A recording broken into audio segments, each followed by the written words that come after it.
नाम का radio station मौसम अपडेट, सरकारी योजनाओं और कृषि जानकारी प्रदान करेगा। क्योंकि केंद्रीय सूचना प्रसारण मंत्री अश्विनी वैष्णव ने मिजोरम के आइजोल में भारतीय जनसंचार संस्थान में भारत के 500वें सामुदायिक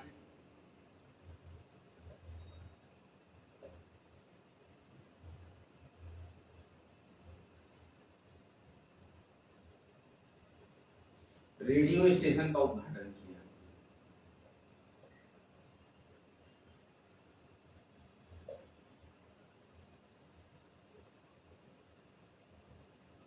आइजोल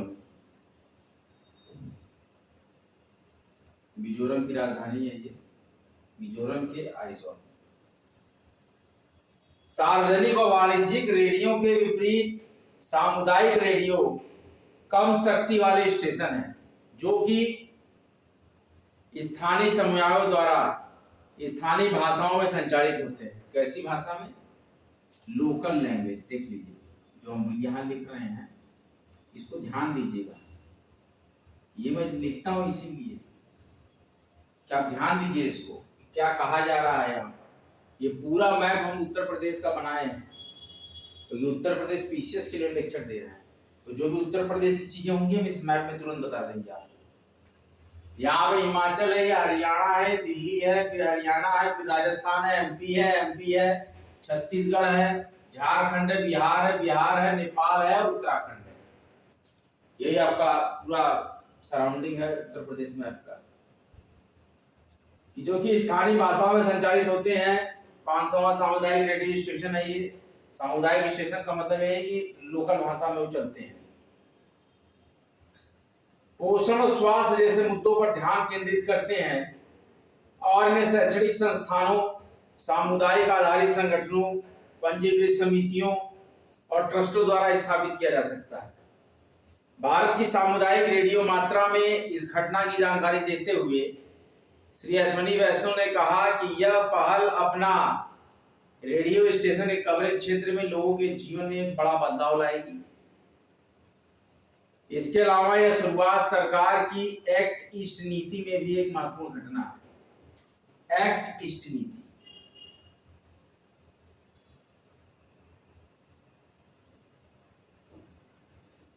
पूर्वी राज्यों के लिए नीति बनाना, इससे अच्छी रेलवे कनेक्टिविटी पाने का मिजोरम का लंबे समय से संजोया हुआ सपना पूरा होगा। असम में टाटा की सेमीकंडक्टर इकाई का निर्माण शुरू। असम में टाटा की सेमी कंडक्टर यूनिट का निर्माण किया गया। भारत में संपूर्ण सेमीकंडक्टर विनिर्माण पारिस्थितिकी तंत्र बनाने की दिशा में एक महत्वपूर्ण कदम उठाते हुए असम में टाटा की सेमीकंडक्टर यूनिट का निर्माण शुभारंभ किया गया।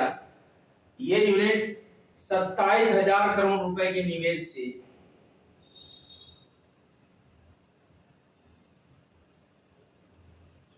ये यूनिट जो है 27,000 करोड़ रुपए के निवेश से स्थापित की जाएगी और 15,000 प्रत्यक्ष कितने रोजगार सृजित होंगे?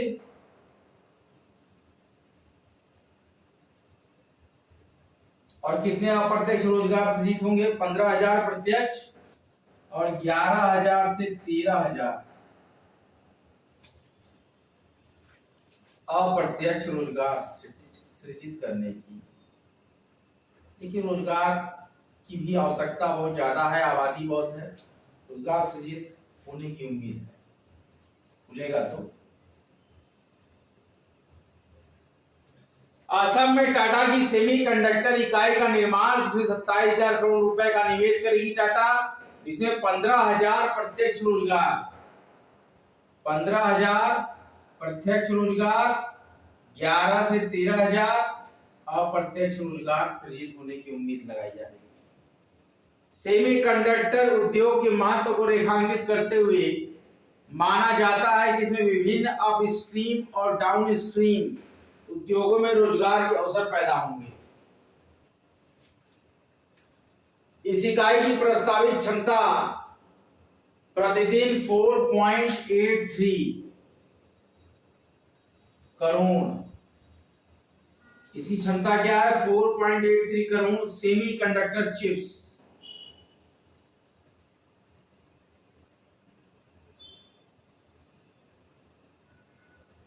प्रतिदिन कितना चिप बनेगा? 4.83 सेमीकंडक्टर चिप्स प्रतिदिन बनाने की प्रस्तावित किया गया है इस इकाई को। ये इकाई स्वदेशी उन्नत सेमीकंडक्टर पैकेजिंग प्रौद्योगिकियों के विकास का स्थल होगी, जिसमें वायर बांड क्या क्या होगा? Wire bond, flip chip,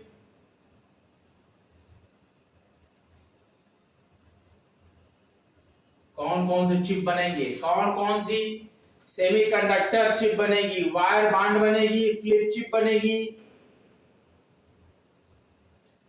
आईएसआईपी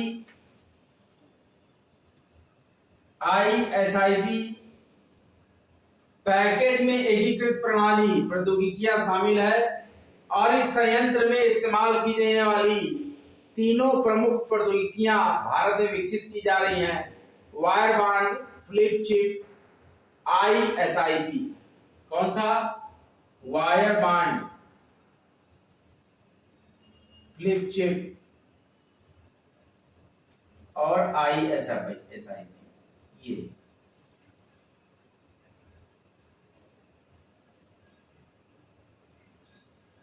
semiconductor chip design में बीटेक, एमटेक और पीएचडी स्तर पर उद्योग के लिए तैयार 85,000 कार्यबल को देश भर के 113 शैक्षणिक संस्थानों में प्रशिक्षित किया जा रहा है। केरल के काइट जीएनयू लाइनक्स 22.04। कौन सा? केरला का kite KITE GNU kite GNU Linux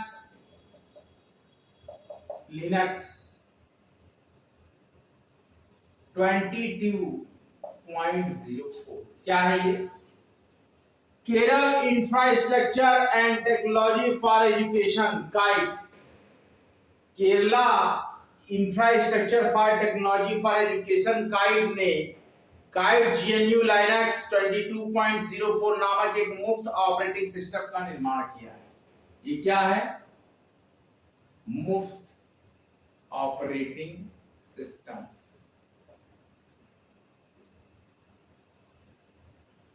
मुफ्त ऑपरेटिंग सिस्टम है, नाम है काइट GNU लिनक्स 22.04। क्या नाम है? ध्यान दीजिए, KITE काइट GNU LINUX 22.04।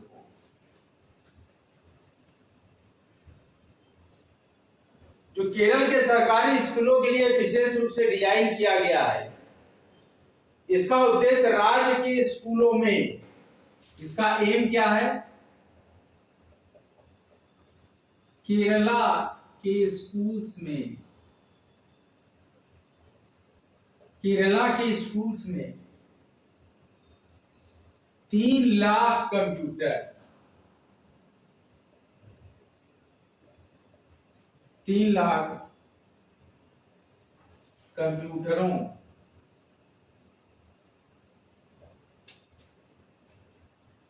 में डिजिटल शिक्षा को बढ़ावा देना।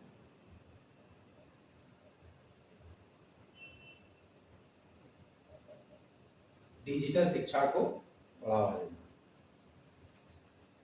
इस फ्री ऑपरेटिंग सिस्टम का उपयोग न केवल स्कूलों में सूचना और संचार प्रौद्योगिकी सीखने के लिए, अपितु छात्रों और शिक्षकों के लिए भी एक पूर्ण कंप्यूटिंग प्लेटफॉर्म के रूप में स्वतंत्र रूप से किया जा सकता है। इसका प्रयोग घरों में, सरकारी कार्यालयों में, डीटीपी केंद्रों, प्रिंटिंग प्रेस, सॉफ्टवेयर डेवलपमेंट कंपनियों, इंजीनियरिंग कॉलेज के छात्रों आदि में उपयोग किए जाने वाले कंप्यूटर पर सामान्य उद्देश्यों के लिए भी किया जा सकता है। हिमाचल प्रदेश की नई पौष्टिक योजना, हिमाचल प्रदेश देखिए यहाँ पर है, यूपी के ऊपर हिमाचल भी सटता है यूपी से, हिमाचल प्रदेश पहले से मार्क करके रखा है। हिमाचल प्रदेश की नई पौष्टिक योजना, नई पौष्टिक योजना यूपी के एकदम उत्तरी सिरे के पास, इधर उत्तर पश्चिम की तरफ हिमाचल प्रदेश है, ऊपर इसको उत्तर समझ सकते हैं। तो इसकी नई पौष्टिक योजना चालू हुई है। हिमाचल प्रदेश के मुख्यमंत्री सुखविंदर सिंह सुक्खू ने हमीरपुर जिले में मुख्यमंत्री बाल पौष्टिक आहार योजना की शुरुआत की है। इसमें सरकारी स्कूलों में नर्सरी से कक्षा 8 तक के, नर्सरी से 8 क्लास तक, यह का मतलब है नर्सरी, समझिएगा, नर्सरी से 8 कक्षा तक के 5.34 लाख से अधिक छात्रों को अतिरिक्त पोषण प्रदान करना है। इस कार्यक्रम में बच्चों को सप्ताह में एक बार उबले अंडे, फल, अतिरिक्त पोषण मिलेंगे, जो छात्रों को लाभान्वित करने वाले मध्याह्न भोजन का पूरक होगा, मिड डे मील का। स्टेट गवर्नमेंट ने चालू वित्त वर्ष में इस योजना के लिए अतिरिक्त 12.75 करोड़,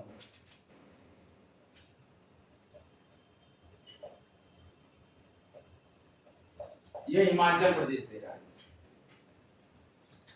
अब अगला जो हमारा फैक्ट है, भारत का पहला अनाज एटीएम, ओडिशा ने भारत का पहला अनाज एटीएम उड़ीसा में,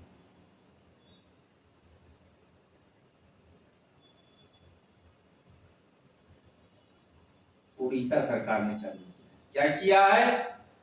भारत का, ओडिशा सरकार ने राशन वितरण प्रणाली में क्रांति लाने के लिए भारत का पहला अन्न एटीएम लॉन्च किया है, जिसे चावल एटीएम के नाम से जाना जाता है। क्या नाम है? चावल एटीएम।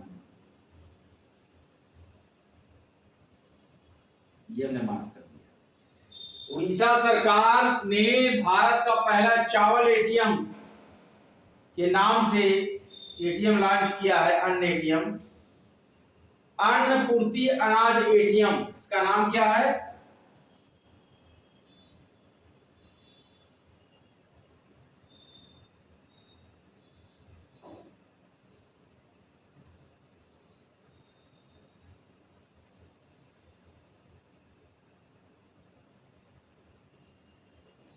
अन्नपूर्ति अनाज एटीएम, आप देख सकते हैं हमने लिखा है। तो अन्नपूर्ति अनाज एटीएम ये केवल 5 मिनट में क्या करता है? ये केवल 5 मिनट में, देखिए स्पष्ट आपको दिख रहा है अन्नपूर्ति अनाज एटीएम। ये एटीएम केवल 5 मिनट के अंदर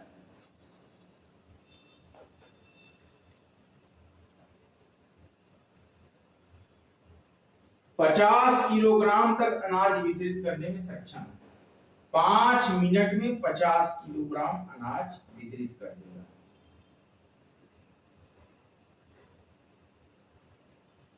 वितरित कर सकता है। ये एटीएम 5 मिनट में 50 किलोग्राम तक अनाज वितरित करने में सक्षम है। ये मशीन सेंट्रल गवर्नमेंट के अन्नपूर्ति कार्यक्रम का हिस्सा है। किस कार्यक्रम का हिस्सा है? भारत सरकार के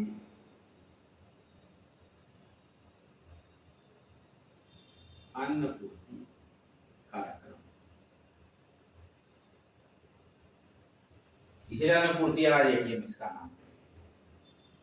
इसे क्षेत्र में खाद्य सुरक्षा बढ़ाने के लिए विश्व खाद्य कार्यक्रम WFP, इसके द्वारा खाद्य सुरक्षा बढ़ाने के लिए विश्व खाद्य कार्यक्रम WFP द्वारा, देख रहे हैं आप, हमने ये स्टेरिंग लगाया है, खाद्य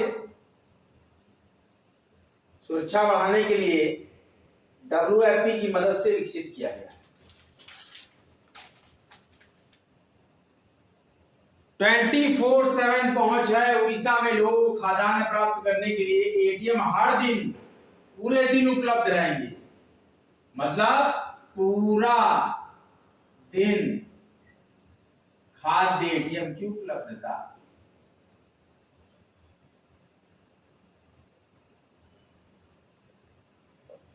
पूरा दिन खाद्य एटीएम की उपलब्धता। भारत में कहीं से भी वैध राशन कार्ड वाला कोई भी व्यक्ति एटीएम का उपयोग कर सकता है, चाहे वह कहीं भी रहता हो, मतलब कोई भी, सार्वभौमिक उपलब्धता है, किसी स्टेट का हो। किसान पूर्ति अनाज एटीएम की सार्वभौमिक उपलब्धता है। यह मशीन केवल 5 मिनट में, यह मशीन केवल 5 मिनट में 500 किलोग्राम तक अनाज दे सकती है, मतलब 99.99% सटीकता है इसकी। कितनी है? 99.99% सटीकता के साथ काम करती है। मशीन को आसानी से इकट्ठा करने और विभिन्न स्थानों पर स्थापित करने के लिए डिजाइन किया गया है। एटीएम ऊर्जा का कुशलतापूर्वक उपयोग करते हैं और स्वचालित रूप से पुनः भरने के लिए इन्हें सौर पैनलों द्वारा संचालित किया जा सकता है। पुनः भरने के लिए सौर पैनलों द्वारा संचालित किया जाता है। किसके द्वारा? सौर पैनल द्वारा संचालित किया जाता है। अब इसके बाद अंतरराष्ट्रीय घटनाक्रम का पहला फैक्ट है हमारे पास।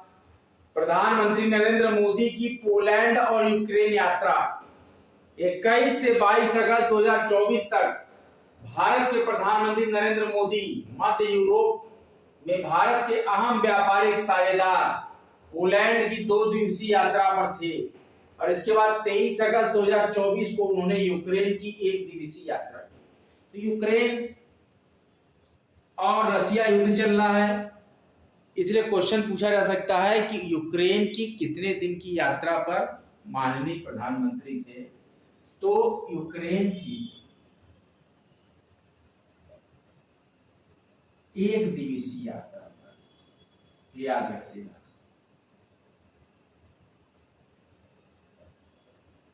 यूक्रेन की 1 दिवसीय यात्रा पर 23 अगस्त 2024, यानी कि अगस्त 2024 भी अगर याद रखेंगे तो क्वेश्चन में आ जाएगा अगस्त 2024 में। प्रधानमंत्री की पोलैंड यात्रा 2 अर्थों में महत्वपूर्ण थी।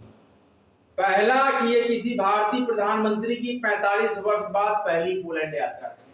अब देखिए यहां पर हम फैक्ट है, जगह हमारे पास देखिए यहां है कि 45 वर्षों में पहली, वर्षों बाद फर्स्ट पोलैंड यात्रा।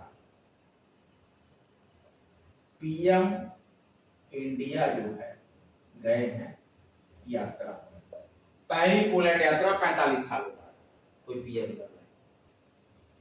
और दूसरा जो महत्वपूर्ण पहलू है, अर्थ है, उस समय हुई यह यात्रा जब भारत तथा पोलैंड अपने राजनयिक संबंधों की 70वीं वर्षगांठ मना रहा है। भारत और पोलैंड की 70वीं वर्षगांठ, ध्यान दीजिए, भारत और पोलैंड की 70वीं वर्षगांठ।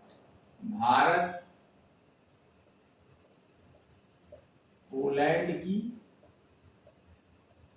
70वीं वर्षगांठ। ये यात्रा उस समय हुई है जब भारत तथा पोलैंड अपने राजनयिक संबंधों की 70वीं वर्षगांठ मना रहे हैं। कौन सा संबंध? राजनयिक संबंधों।